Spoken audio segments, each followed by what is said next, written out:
Welcome back to Discourse number 2, You Create Your Reality, the Manifestation of Thought. This is session number 13. Tesla was a genius that certainly seemed to have access to the Akasha to manifest on the physical realm many inspired ideas and inventions, as did numerous other inventors. Child prodigies and people with savant syndrome who demonstrate genius that cannot be explained are also examples of such access that Hawkins is referring to. In fact, the word savant means to know. The condition of highly superior autobiographical memory, or hypothymesia, where a person can recall in near perfect detail events in their own life or significant world events, is another condition of genius that is not explainable within the normal understanding of psychology. The Eastern mystics gave the name superconsciousness or supraconsciousness to the state of being that could access the Akasha at will. It is only since the 1600s that the word genius was associated with intelligence. Prior to that, the original etymological meaning in Latin was guardian deity or spirit, which watches over each person from birth. Spirit, incarnation. Hence the word genius arises from the root word gene, which pertains to a birthing or beginning, such as referred to in Genesis, genes and generation. It would appear that the normal, natural state of a human entity is actually one of genius. People with conditions such as savant syndrome, prodigies, and hypothymesia may well be demonstrating what should be our normal condition, as opposed to being unusual or abnormal. A defining feature of the ego-body-mind consciousness that has a mind with a limitation or separation from accessing this information database of the Akasha is confusion. The word confusion arises from the Latin word confusionum or confusio, meaning a mingling, mixing, blending, disorder. The word disorder, as featured in this definition, is also found in the definition of chaos, which etymologically means utter confusion. Chaos, confusion, and disorder are hence attributes of the ego when it has been limited in memory and access to the Akasha. Chaos is a term that is frequently used in science when referring to the study of the universe, when expressed as the opposite of order. Cosmos, if you recall, means order. Genius then would be an attribute of a mind that is harmonized, balanced, and in equilibrium with the order of the universe. The ego's binary mind, subject to duality and polarization, is the program or code that limits the human entity's access to this memory bank. A quote from A Course in Miracles confirms this assertion. The ego mind is therefore confused, because only one-mindedness can be without confusion. A separated or divided mind must be confused. It is necessarily uncertain about what it is. It has to be in conflict because it is out of accord with itself. This makes its aspects strangers to each other, and this is the essence of the fear-prone condition in which attack is always possible. The confusion of the human entity that arises from this dualistic thought system that is in disorder and chaotic can be attributed to the script or language that the ego mind or program is relying on to process information. As human history has progressed, the original Latin and Hebrew meanings of words have been changed or reversed to mean something completely different. Hence, each discourse is continually providing the etymological definitions that are essential to reprogramming and being able to understand the foundations of creation and existence. The ego thought stream that declares I am separate, the avatar as an image of a perceivable body, and language that is reversed are all primary attributes of the program that run your personal virtual reality game. You will not understand the whole game from a limited perspective of a fragmented, separated, part that is confused. Only order and unity with the one mind of all that is can produce clarity, certainty, and understanding. This is the Christ consciousness mind. Archetypes and the morphogenetic fields. Remember again that the meaning of idea is archetype, concept of a thing in the mind of God. An archetype was defined as model, first form, original pattern from which copies are made. The archetype can now be understood as the program that creates the illusion of separation or disunity that is not inherent in life, which is unified, balanced, and whole. It is the source of disorder or imbalance in the informational processing system. An archetype can also be given alternative names such as blueprint, prototype, template, and morphogenetic to enhance the understanding that it is the original pattern from which a model, form, or copy is made. Madame Blavatsky in The Secret Doctrine refers to the archetype as a prototype from which the human form evolves from the ether. Therefore, our human forms have existed in the eternity as astral or ethereal prototypes, according to which models the spiritual beings or gods, whose duty it was to bring them into objective being and terrestrial life, evolved the protoplasmic forms of the future egos from their own essence. After which, when this human upadi or basic mould was ready, the natural terrestrial forces began to work on those supersensuous moulds which contained, besides their own, the elements of all the past vegetable and future animal forms of this globe in them. The words archetype, architect, and architecture all arose from the root word archon, meaning ruler, commander, chief, captain. Archon in turn derives from arch, meaning ruler. Hence it appears in such words as monarchy, hierarchy, and autarky. Earlier in this discourse, you were provided with a simple understanding of Boolean algebra that was the foundation of Claude Shannon's computational mathematics that modern-day computer technology is founded upon. The conditional logic that rests on the values of yes and no answers determined the flow of information processing. The effect of such processing was the ability to elicit a value and meaning to information which could be stored or transmitted electronically or electromagnetically. From this system based on conditional logic or answers to yes and no, an electronic circuit can be created called logic gates. Transistors are used in logic gates as a switch that determines whether electrons as informational flow are turned off or on. Logic gates could allow for the answer of yes or the binary of 0 to be expressed in the off position in a transistor switch, and the no or 1 binary code to be the on switch. The most common logic gate used in computer technology uses conditions known as and, or, and not. The archetype can now be understood as a code or pattern that weights or biases the input in favour of one particular expression of ones or zeros. This image can express this idea more clearly.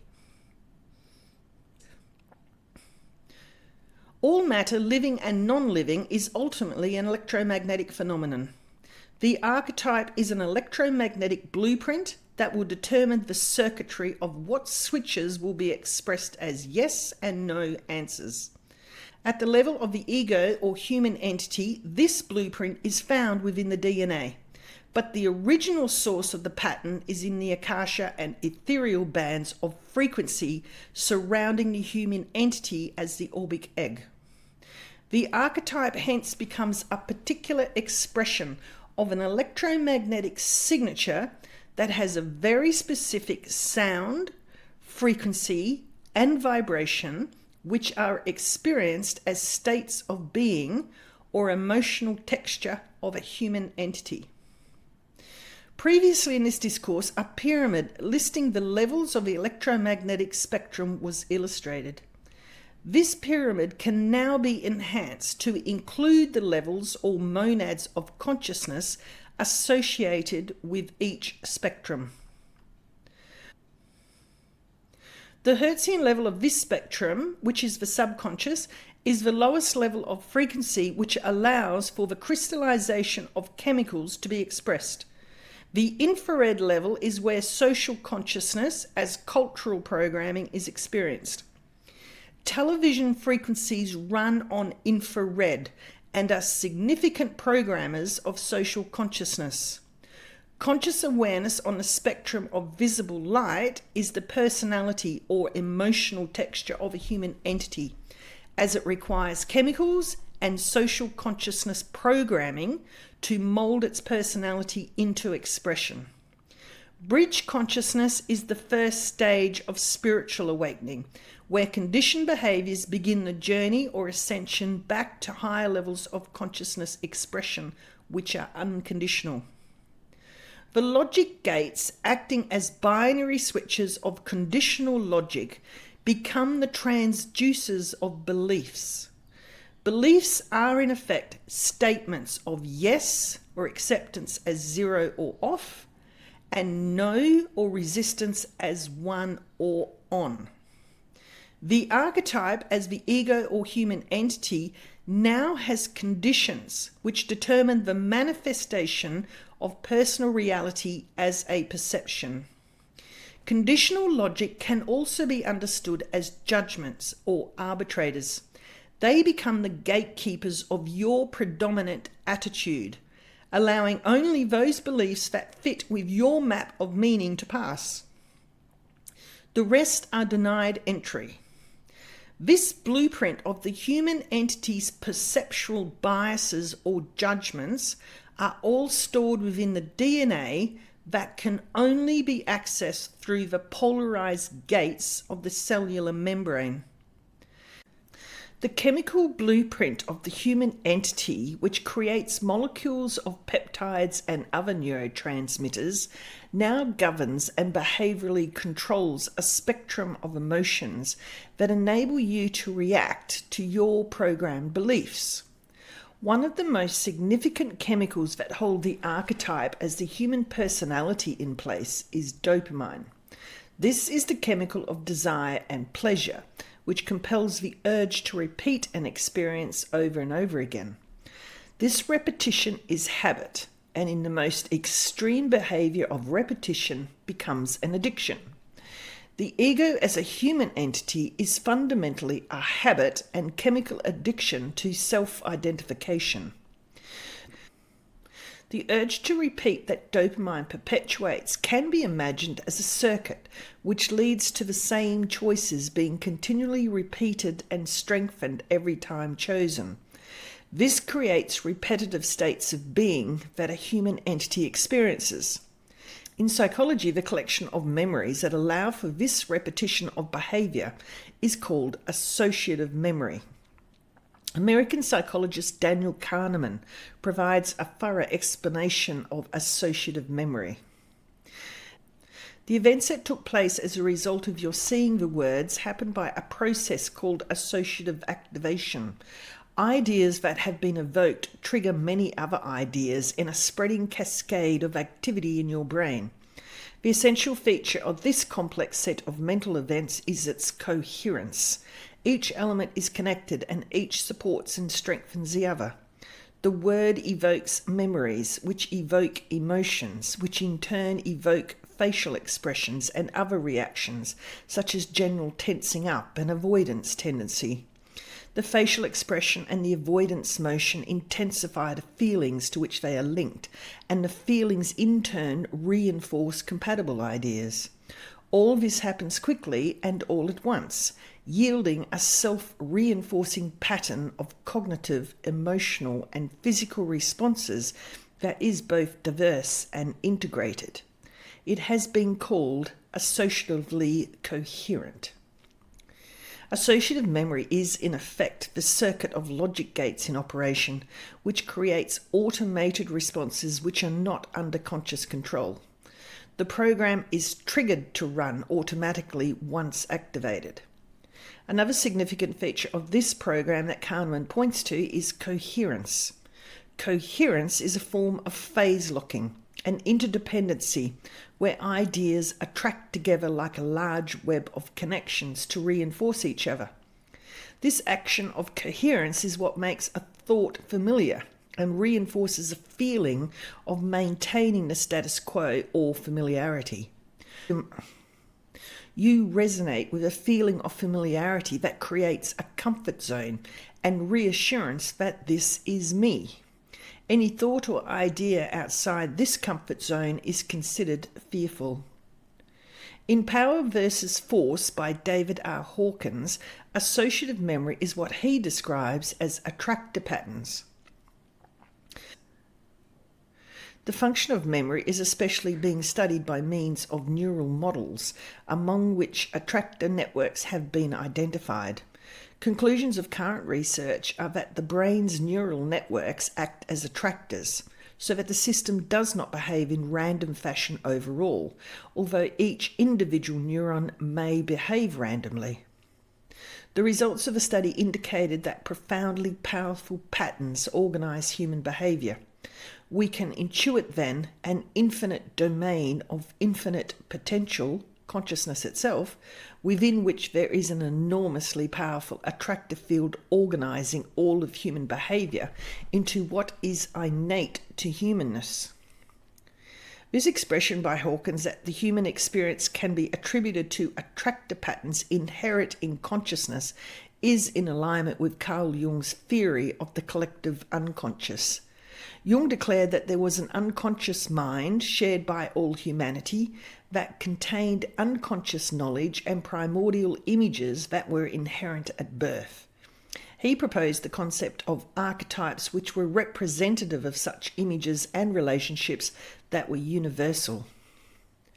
The term archetype is not meant to denote an inherited idea, but rather an inherited mode of functioning, corresponding to the inborn way in which the chick emerges from the egg, the bird builds its nest, a certain kind of wasp stings the motor ganglion of the caterpillar, and eels find their way to the Bermudas.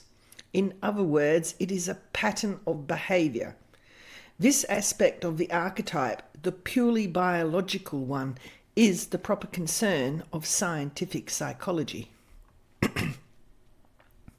Both Jung and Hawkins affirm the concept that an archetype impels an inherent pattern of behavior that lies in the unconscious of the human entity of which it is unaware.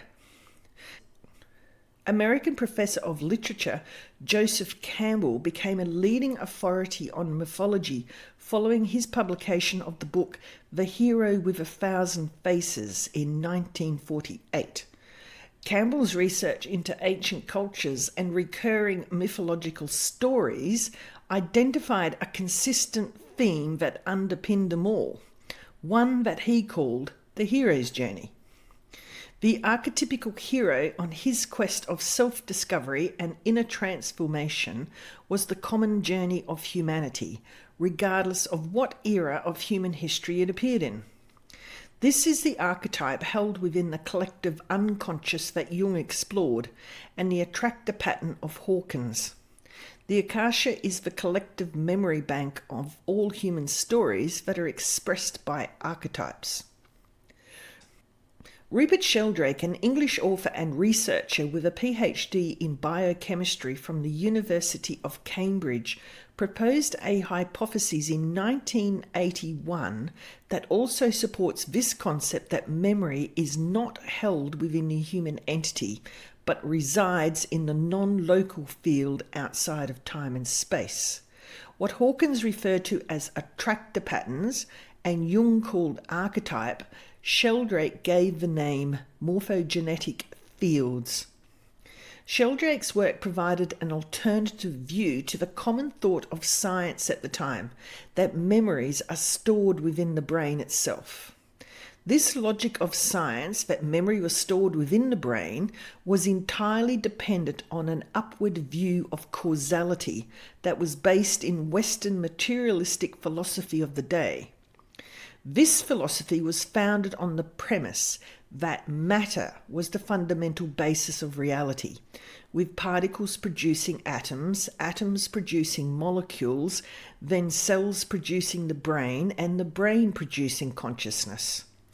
Sheldrake's theory instead is more aligned with David Boehm's implicate order, where there is a downward causality. Consciousness is primary cause and creates the brain, cells, molecules, atoms, and particles. Matter in this model is the effect, not the cause. In his book Science Set Free, Sheldrake comments on this inability of science researchers to locate memory traces within the brain itself.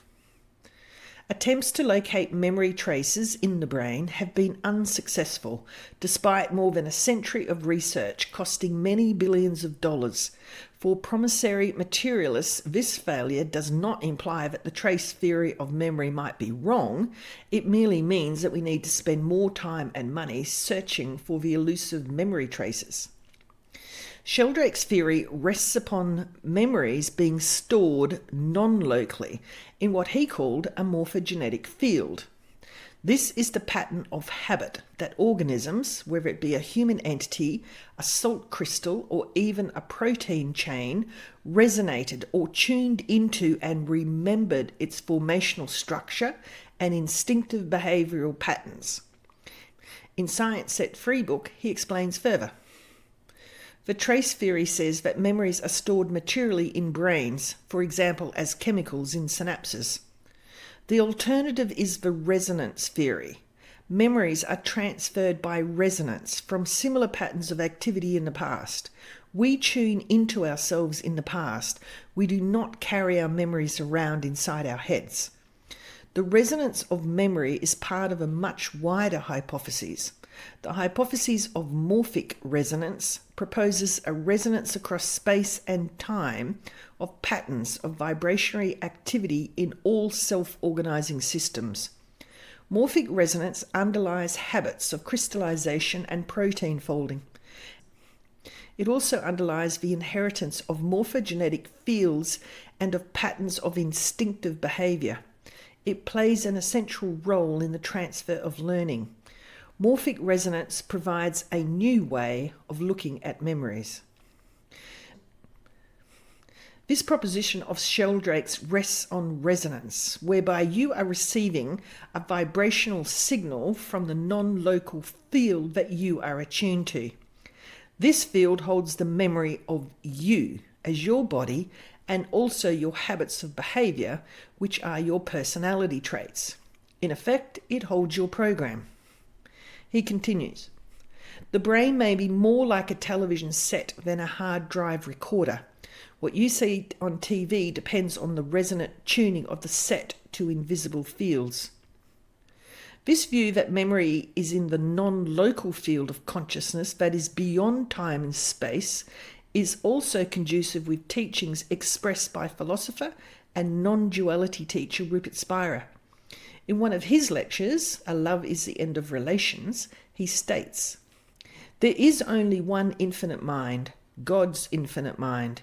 A fly's mind is just a limited crystallization. A dog's mind is another crystallization that has different shape as the fly's mind, but it is a crystallization out of the same field. So there is something in common with the world that the fly's mind sees and the world that the dog sees. A human being's finite mind is more complex. So you have these three creatures, a fly, a dog, and a human being. Their minds are all precipitations out of the same infinite field, the one mind, one consciousness. But because the shape of each crystallization is different, but they are all looking at the same world, one mind, they will get three different views of it. But there will be something in common. It is the same source of information that is being downloaded as these three different finite minds. The reason that there is something in common in the three different views is not because there is a world outside consciousness. On the contrary, it is because their minds are being downloaded from the same consciousness. That is why their three views are similar, why they have something in common, because their minds are all downloaded from a common source, the one mind, the infinite field of God's mind, pure consciousness. They are all limited versions. In order for God's infinite mind to appear as form, it must limit itself. Spira's reference to the term crystallization is familiar, as it appears earlier in this discourse when referring to the time spiral. It was stated, when the vibrational frequencies on the time spiral descend in speed and tone, a crystallization or condensation of thought or light occurs. Crystallization was also the term used in the book The Gnosis of Kali Yuga, quoted in the Discourse The Ego Personality, which stated, ego is a particular type of crystallization or condensation of energy. When defined in chemical terminology, a crystallization means process by which molecules of a substance in liquid or vapor form unite and become solid. The ego body-mind consciousness that expresses with a human form and limited knowledge can be considered as frozen light that is crystallized. The ego program is held in place by repetition and habit that is being downloaded from the non-local archetype, which contains the memory or blueprint that is to be experienced in form as the human entity. Matter is the frozen light of spirit. As the axiom of Hermes stated, as above, so below. This concludes session number 13 of the discourse number 2, You Create Your Reality, the Manifestation of Thought. I'm going to leave a link in the description box below to see you over at session 14, and we shall continue on with this particular topic. Thank you so much for your attendance today, and I look forward to seeing you at the next session. So be it.